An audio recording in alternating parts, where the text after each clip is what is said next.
눈이 좀 마주치면서, 이게 가까이 있는 사람 눈을 마주친다는 게 참 어색하고 쑥스럽기도 하지만, 오늘 가족끼리 앉으셨잖아요. 우리 가족들 또는 가까운 이웃과 앉았는데 눈을 좀 마주 보면서 이렇게 인사하죠. 당신을 만나서 내가 너무 행복합니다. 예.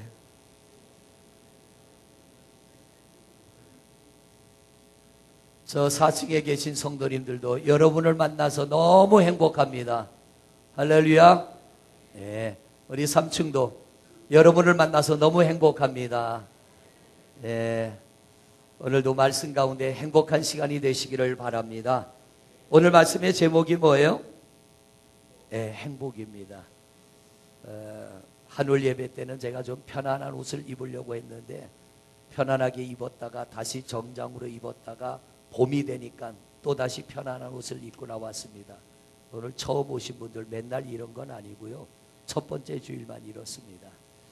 좀 편안하게 여러분들이 좀 자유롭게 그렇게 예배하시고, 오늘 아이들이 나와서 찬양을 했는데 어제 저녁에 교회를 잠깐 와보니까 이 아이들이 찬양 연습하고 기도 연습하고 성경 읽는 거 연습하려고 6시가 되니까 다들 이렇게 아이들이 교회 오는 모습 보면서 참 얼마나 이쁘고 감사한지, 이렇게 예수 안에서 자라는 아이들은 인격이 바르게 자라고 성품이 좋은 성품을 갖게 되고 하나님이 그들과 함께 하심으로 그들의 삶을 하나님이 열어주실 줄로 믿습니다. 할 수만 있다면 우리 가족이 다 예수 믿는 게 은혜요 가장 큰 축복인 줄로 믿습니다. 사람마다 가치관이 달라요. 어떤 사람은 행복을, 어떤 사람은 복을 세상의 기준에 둡니다. 물론 돈을 많이 버는 것, 내가 좋은 것을 소유하는 것도 복일 수 있지만 우리 그리스도인은 진정한 복은 예수 믿어 구원받는 것이 복 중에 복이요 은혜 중에 은혜인 줄로 믿습니다. 여러분, 다른 건 대충 해도 예수는 잘 믿으시기를 바랍니다. 신앙생활 잘 하시기를 바랍니다. 우리 또 한 번 인사해요. 예수 잘 믿읍시다. 예수 잘 믿읍시다. 할렐루야. 그것이 바로 가장 큰 복인 줄로 믿습니다. 행복이란 과연 뭔가? 국어 사전에 보니까 행복은 이렇게 표현했더라고요.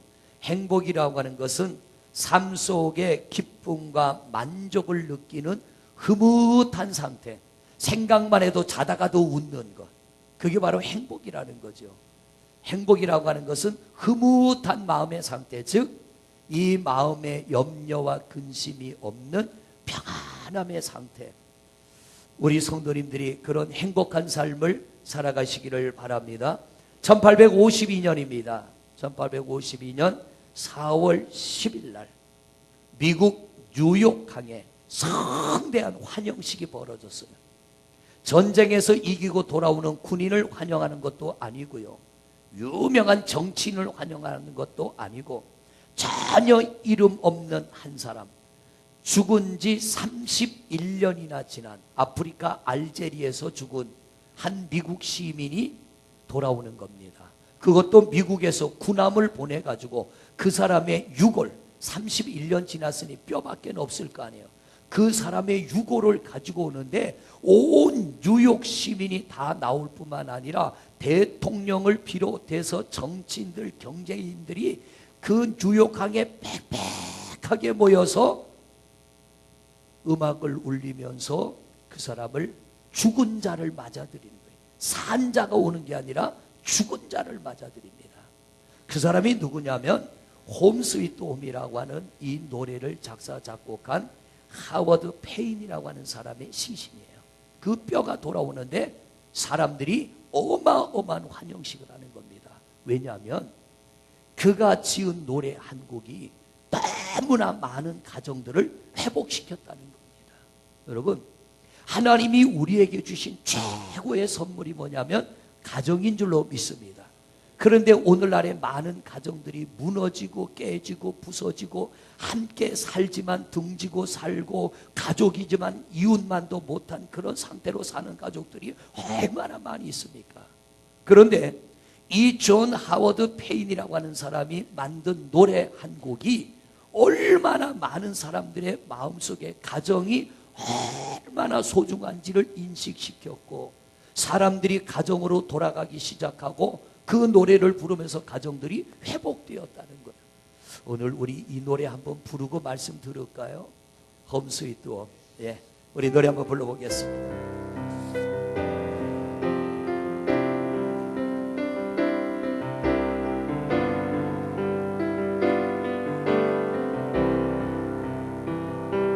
즐거운 곳에서는 나로라 하여도 내 쉴 곳은 작은 집 내 집뿐이 내 나라 내 깊은 길이 쉽고도 꽃 피고 새은 집뿐이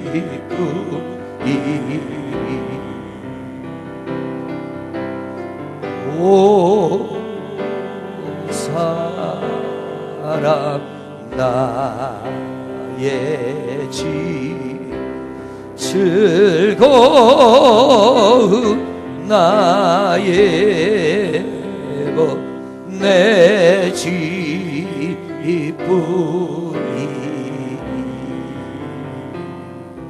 이 노래 한 곡이 너무나 많은 가정들을 회복시켰고 너무나 많은 사람들에게 가정이 얼마나 소중한지를 일깨워 줬기 때문에 뼈만 남은 유골이 돌아오는데 대통령으로부터 모든 뉴욕 시민들이 나와서 빵빠레를 울리며 그의 유골을 받아들였다는 거예요. 이것은 곧 뭘 말하느냐면 우리의 가정의 소중함을 말하고 있습니다. 오늘 여러분의 가정은 어떻습니까? 행복하십니까? 5분만 행복해요. 오늘 여러분의 가정이 행복하십니까? 행복하지 않아도 괜찮아요. 오늘 우리는 말씀을 들으면서 하나님이 우리에게 가르쳐 주신 행복의 길을 따라가면 여러분들의 행복을 빼앗아가는 것들이 우리에게서 없어질 것이며 여러분의 삶에 새로운 행복이 열려지게 될 줄로 믿습니다. 로버트 조지 웰스라고 하는 영국의 소설가가 이런 말을 했습니다. 가정은 고달픈 인생의 안식처다. 인생은 고달프다는 거예요. 그런데 최고의 안식처는 어디냐면 가정이라는 거예요. 모든 싸움이 끝나고 사랑이 싹트는 곳이 가정이다. 서로 의지하고 사랑하고 사랑받고 사랑을 느끼는 곳이 가정이다.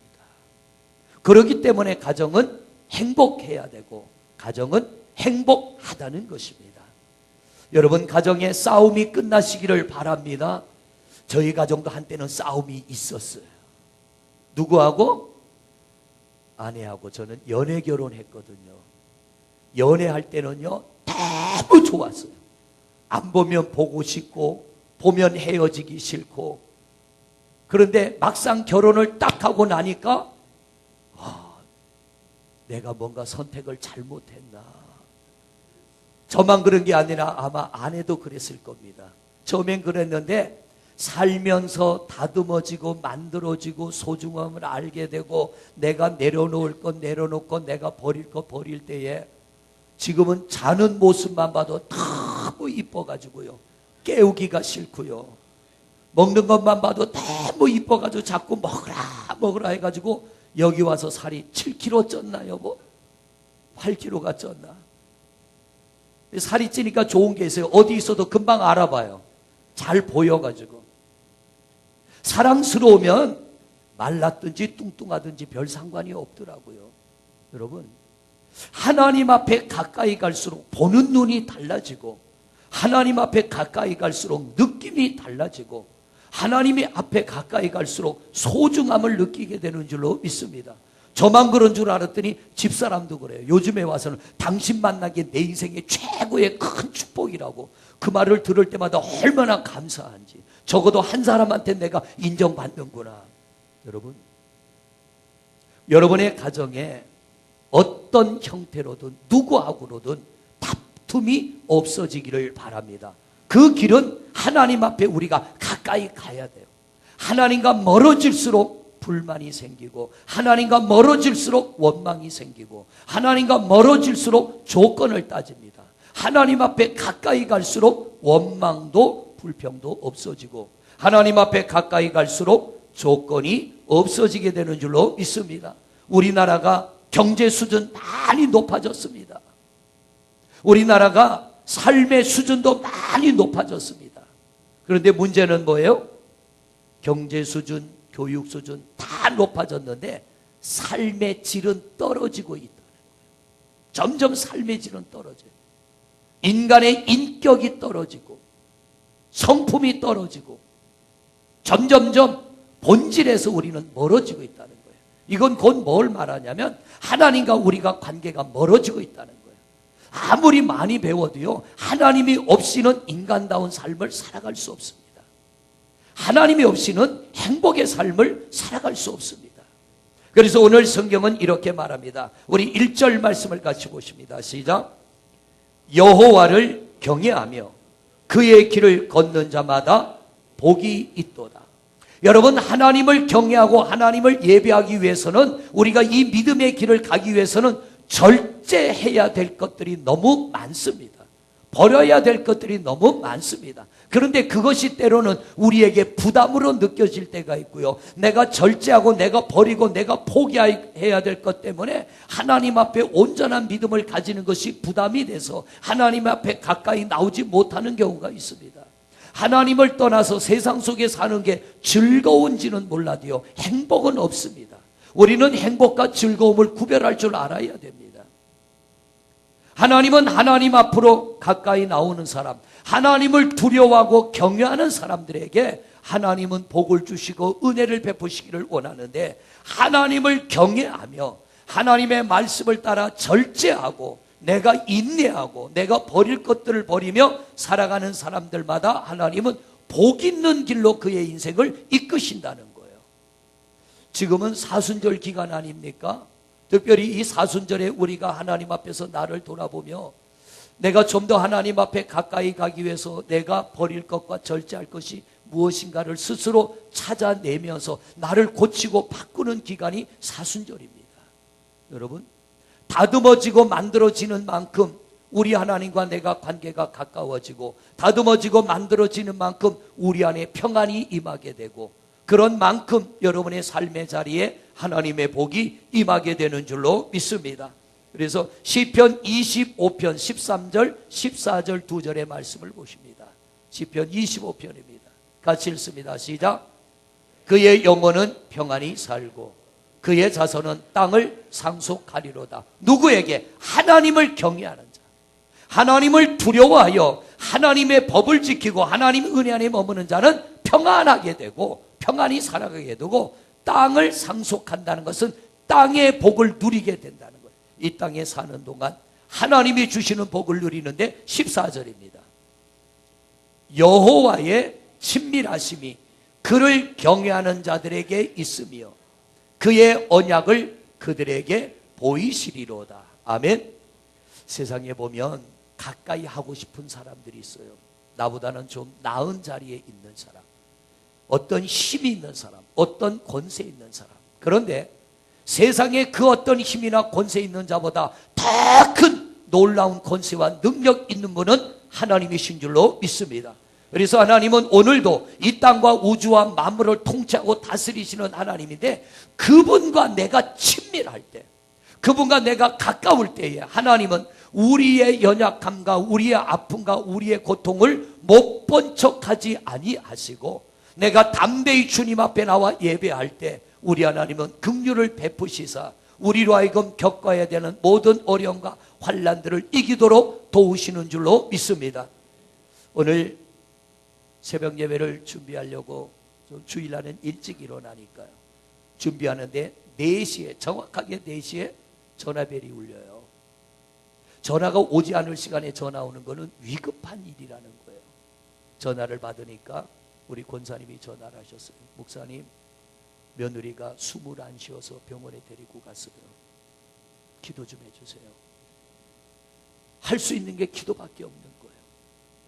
자다 보니까 둘째 아이를 놓은 지 이제 20일 지났어요. 그런데 아내가 숨을 안 쉬어서 남편이 왜 그런가 하고 보니까 호흡이 멈춰버린 거예요.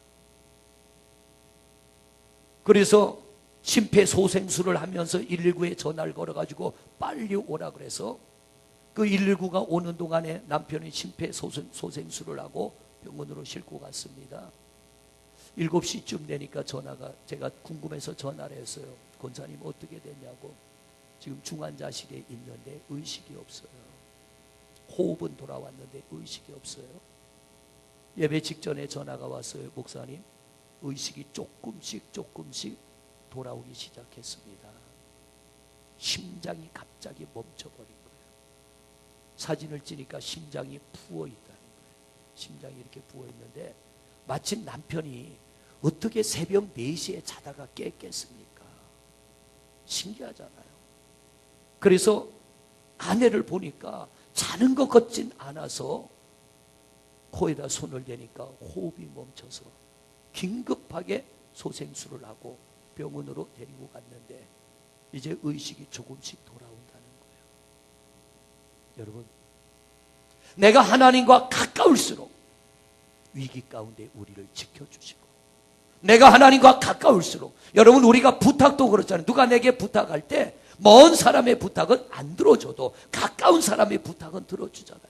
하나님과 친밀함이 우리에게 최고의 은혜요 복인 줄로 믿습니다. 그 하나님과 친밀한 사람이 누구냐? 하나님을 경외하는 사람이라는 거예요. 내가 하나님을 두려워하여 하나님의 법을 성실히 지켜나간 그분이 내게 가까이 다가온다는 겁니다. 우리 좀 부담이 돼도 하나님의 말씀과 법을 잘 지켜나가는 성도들이 되시기를 축복합니다. 2절입니다. 2절 말씀, 오늘 128편 2절 두 번째 말씀을 보십니다. 시작.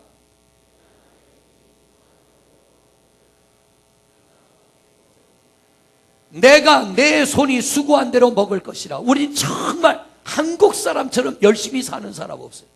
우리 한국 사람은 어디 갖다 놔도 삽니다. 정말 한국 사람처럼 열심히 일하고 열심히 사는 사람이 없는데, 여러분 어떤 이는 애쓰고 수고하고 수고한 만큼 누리지 못하는 경우가 있어요. 그런데 오늘 하나님은 뭐라고 합니까? 네가 나를 경외하여, 네가 나를 두려워해서 네가 내 법을 지키고 살아가면 내가 너의 수고를 헛되지 않게 하게 하며 너의 수고한 것을 누리며 살아가게 하리라. 할렐루야. 여러분, 종로 2가에 가면 YMCA 건물이 있어요. 이건 우리 한국 사람이 지은 것이 아니고 미국의 백화점 왕 존 워너메이커가 지어준 겁니다. 그는 백화점 사업을 해서 엄청난 돈을 벌었어요. 그리고 그 돈을 자기를 위해서 쓰는 게 아니라 하나님이 내게 많은 돈을 주신 것은 하나님의 뜻이 있다. 그러면서 이 작은 나라들에게 베풀기 시작하는 겁니다. 가난한 이들에게 베풀기 시작하는 겁니다. 그래서 우리나라에까지 와서 우리나라 중심부에 YMCA 건물을 지은 거예요. 그 존 워너메이커가 이런 말을 했습니다. 땀의 진정으로 땀의 대가를 누리기를 원하는가? 진정으로 하나님께 감사하라. 전적으로 하나님을 의지하라. 그러면 당신이 땀을 흘린 대가보다 훨씬 많은 것을 누리게 하시리라. 할렐루야. 내가 하나님 앞에 감사하며 내가 하나님 앞에 전적으로 의지하며 살아갈 때에 우리가 흘린 땀이 헛되지 않게 하시며 그 땀을 흘리며 수고한 것보다 더 많은 것을 누리며 살아갈 수 있도록 은혜를 주시리라. 여러분, 세계 최고의 부자 중에 한 사람, 투자의 귀재 누굽니까? 워렌 버핏. 3대 부자 중에 한 사람. 재산이 얼마냐면 일부 예배 때 얘기했더니 아무도 안 놀래. 이 워렌 버핏의 재산이 얼마냐면 99조 원. 이제 조금 놀래는 거예요. 하도 단위가 많아서 우리나라 5만 원권으로 바꿔 채워도 우리 교회 이 1000평 건물을 채우고도 남는 돈이에요. 99조 원이라고 하면. 그 어마어마한 돈을 가진 워렌 버핏이 60년째 같은 집에 살고 있대요. 백집사님, 만약 99조 원이 있다면 지금 사는 집에 살겠어? 아니면 이사 갔겠어? 이사는 가야죠. 워렌 버핏은 99조 원을 가진 사람이 60년째 한 집에 살고 있어요. 그 집의 값은 현 시가로 9억 정도 간다고 합니다. 9억 정도. 사람들이 궁금해 물었어요. 아니, 당신은 그 많은 돈이 있는데 왜 이렇게 60년째, 그러니까 적어도 그 집은 지은 지 60년이 넘었다는 거예요. 한 집에 살고 있습니까? 버핏이 대답하기를, 내가 이사를 가서, 새 집을 사서 이사를 가서 지금보다 행복하다는 확신이 있다면 나는 벌써 갔을 거다. 내가 여기 이 집에 60년째 살아도 충분히 행복한데 뭐하러 새 집 가서 이사 가냐. 그러면서 그는 99조 원의 돈 중에 30조 원을 자선단체에 기부를 했어요. 30조를. 30억도 아니고 3억도 아니고 얼마요? 30조를 몽땅 자선단체에 기부를 했는데 빌 게이츠가 운영하는 자선단체에 기증을 했습니다. 사람들이 또 물었습니다. 아니, 그 많은 돈을 당신이 자선단체를 만들어가지고 당신이 해도 되는데 그러면 당신 이름이 세상에 알려질 것 아니냐. 그런데 왜 그거를 빌 게이츠 재단에다가 기부했냐. 버핏이 이런 말을 했습니다. 빌 게이츠가 나보다는 이 돈을 잘 쓸 사람 같아가지고, 자기 돈이지만 나보다 빌 게이츠는 남을 돕는 일에 탁월한 재능이 있기 때문에 그에게 맡겼다는 거예요. 거인은 거인이에요. 큰 사람은 진짜 큰 사람이에요. 빌 게이츠는 지금까지 자기가 번 돈의 70조를 사회에다 환원을 했습니다. 놀라운 일이에요. 여러분, 왜 그럴까요? 그게 행복하기 때문에, 하나님 안에 있기 때문에. 워렌 버핏은 이런 말을 했습니다. 나는 두 가지 기쁨이 있다. 두 가지 즐거움이 있다. 하나는 돈 버는 재미가 있다. 또 하나는 돈 쓰는 재미가 있다. 내가 그것 가지고 얼마든지 큰 집을 사고, 내가 그것 가지고 얼마든지 좋은 차를 타고, 그가 타는 차는 5천만 원짜리랍니다. 당신은 왜 이렇게 저 좋은 차를 탈 수 있는데 요것밖에 안 타냐?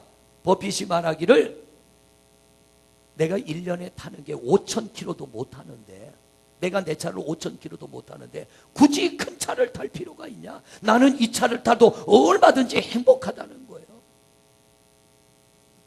우리는 빚을 내서라도 큰 집 가고 싶잖아요. 아무도 안 그런 것 같아요. 빚을 내서라도 새 차 사고 싶잖아요. 카드 긁어서라도 좋은 옷 입고 싶잖아요. 요거는 몇 년쯤 됐을까요? 요 옷이? 백집사님, 요거 몇 년쯤 됐을까? 새 거 같아요. 감사해요. 이거 20년 됐어요. 예. 그때나 지금이나 몸매가 똑같으니까 그만큼 건강관리 잘한 거예요. 어제 우리 점심 먹으면서 제가 음식을 절제한다 그러니까 혜윤이가, 목사님 왜 절제하세요? 몸매 관리한다 그러니까 진짜요 그러더라고요. 그래서 제가 그랬어요. 이 나이에 내가 몸매 관리해서 뭐 하려고? 건강 관리하느라고 음식도 조금씩 절제하는데, 그러니까 좋은 점이 있어요. 20년 된 옷도 이렇게 입으니까 새 옷 같잖아요. 괜찮죠? 여러분, 행복이라고 하는 것은 소유에 있지 않다는 거예요. 사람마다 가치관이 달라요. 남보다 좋은 것을 가져 행복한 사람이 있는가 하면 내 것을 줘서 행복한 사람이 있습니다. 누가 하나님 앞에 가까이 간 사람이에요? 누가 하나님을 경외하는 사람이에요? 남보다 나은 것을 누려 행복하기보다는 내 것을 나눠주면서 행복을 느끼는 사람, 그가 하나님을 경외하는 사람이고, 그가 하나님 안에 있는 하나님의 사람인 줄로 믿습니다. 그래서 오늘 성경은 말하는 거예요. 하나님을 경외하며 그의 길을 걷는 자마다 복이 있도다. 내가 내 손이 수고한 대로 먹을 것이라. 내가 복되고 형통하리로다. 하나님 앞에 가까이 있어도 막힘은 있습니다. 그러나 형통은 뭡니까? 하나님이 열어주신다는 거예요.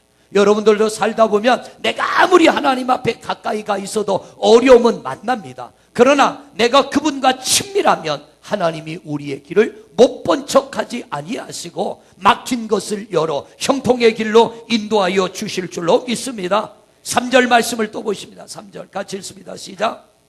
내 집 안방에 있는 내 아내는 결실한 포도나무 같으며. 자, 여기까지만 읽고 부부가 같이 앉아 있는 분들, 아내는 남편을, 남편은 아내를 서로 좀 한번 쳐다봐 보세요. 아내가 포도나무, 포도송이 같아 보이나? 꽉 찬 포도송이 같아 보이세요? 민망해서 못 보는 분들이 있어요. 불을 꺼야만 보시겠습니까? 화난데도 좀 보자 말이에요. 불을 끄지 말고 그렇다고. 여러분, 남편이 아내의 얼굴을 쳐다볼 때, 아내를 볼 때에 알이 꽉 찬 포도송이 같다는 건 뭐예요? 그만큼 탐스럽고 그만큼 귀하고 그만큼 이쁘게 보여진다는 거예요. 아내만 그렇게 보여질 게 아니라 아내도 남편을 바라볼 때 알이 꽉 찬 포도송이처럼 그렇게 귀하게 보여지시기를 바랍니다. 하나님을 경외하면 그렇게 된다는 거예요. 하나님을 경외하고. 그런데 하나님을 경외하지 않고 하나님과 멀어진 사람들은 어떻게 합니까? 자꾸 새 것을 찾잖아요. 내 아내를 두고 새 여자를 찾습니다. 내 남편 두고 새 남자 찾습니다. 그래서 요즘 미투 운동에 자기의 과거가 밝혀져 가지고 하루아침에 인생이 망가지는 사람들 보세요. 내 집에 내 아내가 있어요. 내 자식이 있어요. 그런데 거기에 만족하지 못하고 새 것에 손을 내밀고 새 것을 잘못 터치했다가 그것이 다 밝혀져서 지금 그들이 곤두박질 치고 있지 않습니까? 왜 그래요? 행복의 기준이 달라서 그래요. 인생의 가치관이 달라서. 내가 내 안에 한 사람만 바라보고도 내 안에 만족이 있고 감사가 있다면 그것은 바로 행복인 줄로 믿습니다. 다시 한번 바라봐요. 만족한가? 옆에 있는 아내 한번 쳐다보세요. 만족하세요? 아무도 아멘 안 해 지금. 다시 아내 얼굴 좀 한번 쳐다보세요. 남편이. 우리 오늘 찬양한 김장로님, 권사님 바라보니까 어떻게 행복하세요? 할렐루야. 여러분, 이런 마음은 하나님이 주시는 마음이라는 거예요. 내 아내가 젊어서가 아니고 내 아내가 이뻐서가 아니고 하나님이 우리에게 그런 마음을 주실 때 내가 내 아내를 바라볼 때 더 없는 행복이 있고 더 없는 만족이 있다는 거예요.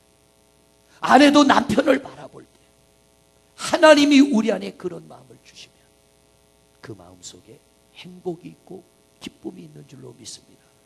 그런데 자녀들은 아멘 하는 네가 한번 읽어봐라. 3절 말씀 다시 읽어봐. 3절 시작.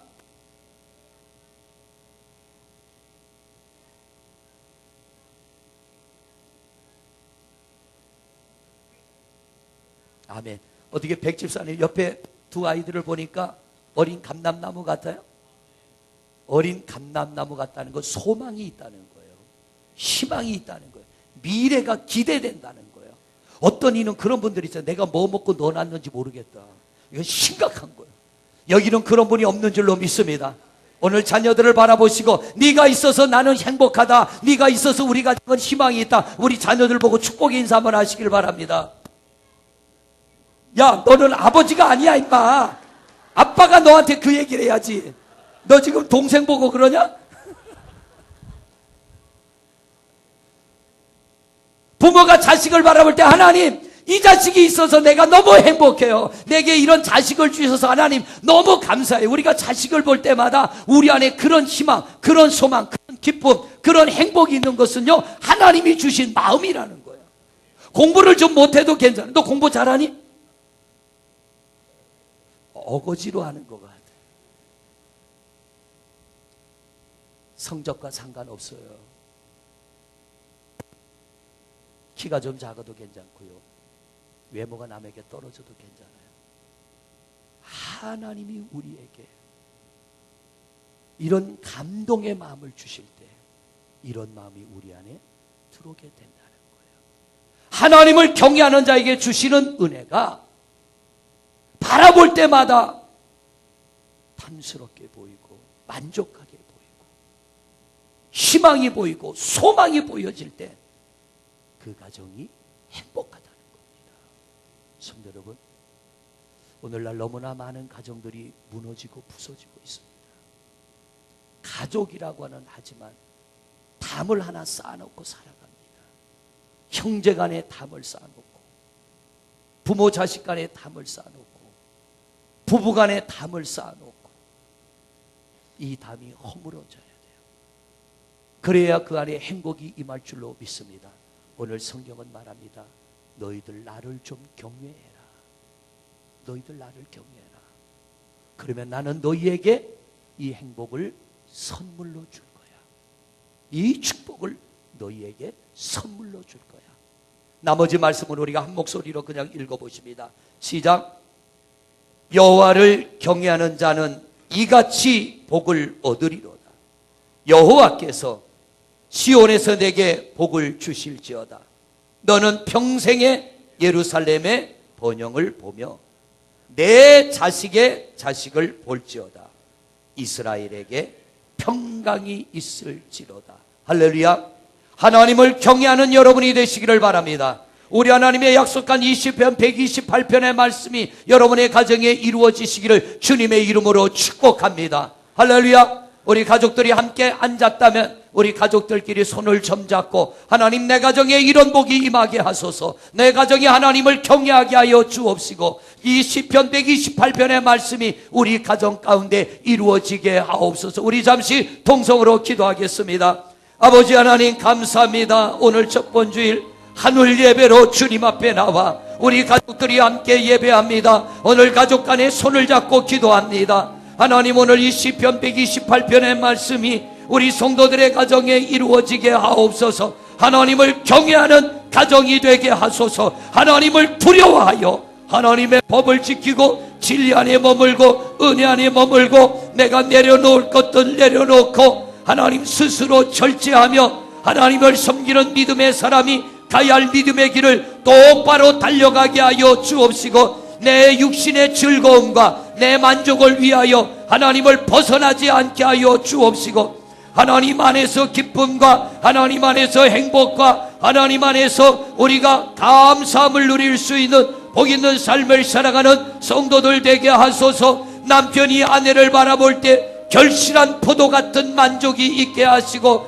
아내가 남편을 바라볼 때도 동일한 마음이 있게 하시고 자녀들을 바라볼 때는 어린 감람나무와 같이 소망이 있고 희망이 있고 하나님 앞에 감사할 조건이 넘쳐나는 그런 자녀들이 되게 하여 주소서. 가족 간의 담이 허물어지기를 원합니다. 함께 살아가는 가족이 왜 담을 쌓고 살아가야 됩니까? 오 하나님이여, 오늘 하늘 예배에서 우리 하나님이 주신 이 말씀을 가슴에 담고 내가 두려워함으로 하나님을 경외하고 하나님의 법을 지켜나갈 때 하나님이 우리 마음 가운데 은혜를 주시고 하나님 우리 마음 가운데 담을 허물어 주셔서 부부간의 관계가 회복되게 하소서. 부모와 자식의 관계가 회복되게 하소서. 자녀와 자녀의 관계, 형제간의 관계가 회복되게 하여 주옵시고 우리 모든 성도들의 가정이 하나님의 은혜와 축복으로 충만하게 하여 주시고 저들의 삶을 혼탁하게 하고 우리를 아프게 하고 우리를 괴롭게 하고 우리를 불행하게 만드는 모든 요소가 떠나가게 하여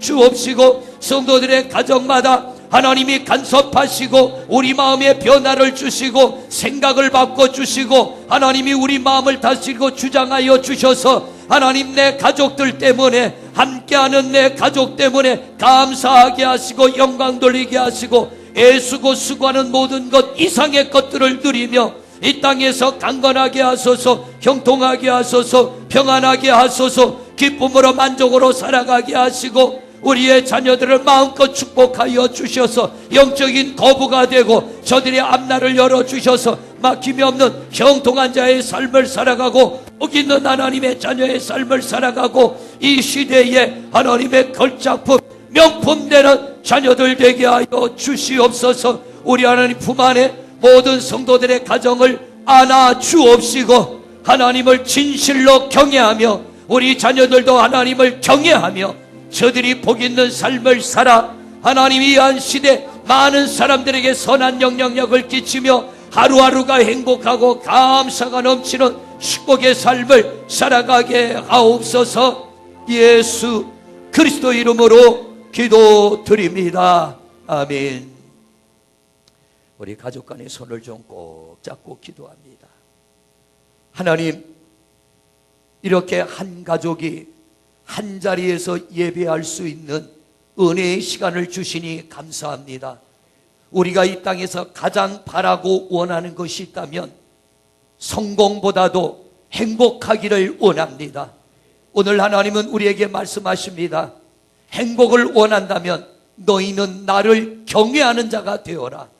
하나님을 두려워하여 하나님의 법을 지키고 우리 스스로 절제하며 진리 안에 머무를 때에 여호와 하나님께서 우리에게 복을 주시사 하나님을 경외하는 가정을 복되게 하시는 줄로 믿습니다. 하나님을 경외하면 내 손이 수고한 대로 먹을 것이며 우리의 삶이 막힘이 없이 복되고 형통케 하시는 줄로 믿습니다. 또한 하나님을 경외하는 가정을 우리 하나님이 축복하여 주심에 아내는 결실한 포도나무 같고 자식은 어린 감람나무 같은 소망을 갖게 될 줄로 믿습니다. 하나님이여, 부부간에 서로를 바라볼 때 만족이 있게 하시고 기쁨이 있게 하시고 사랑이 있게 하시고 행복이 넘쳐나게 하옵소서. 자라나는 자녀들을 바라볼 때에 하나님, 내 가정에 이런 자녀를 주셔서 감사합니다. 이런 복을 주셔서 감사합니다. 축복의 조건이 넘쳐나게 하여 주옵소서. 오늘 너무나 많은 가정들이 가족 간에 담을 쌓고 있습니다. 주여, 이 담이 무너지기를 원합니다. 부모와 자식의 담이 무너지게 하소서. 부부간의 담이 허물어지게 하소서. 형제간의 담이 허물어지게 하여 주옵시고 화목하게 하시고 평안하게 하시고 복되게 하옵소서. 이런 일들은 우리의 생각으로는 이루어지지 않습니다. 우리가 하나님을 경외할 때 하나님이 이 담을 허물어 주실 줄로 믿습니다. 우리가 하나님을 경외하기를 원하오니 깨어진 관계가 회복되어지게 하여 주옵시고 이 땅에서 마음껏 행복하며 천국 같은 삶을 살아가게 하옵소서. 가족 간의 손을 마주 잡았습니다. 어떤 일이 있어도 이 손 놓지 말게 하여 주옵시고 서로를 위하여 기도하고 사랑하고 아끼며 천국까지 동행하게 하여 주옵시며 이 땅에서도 행복한 삶을 살아가는 하나님의 최고의 명품이여 걸작품의 가정을 이루어가게 하옵소서. 예수 그리스도 이름으로 축복하고 기도드립니다. 아멘.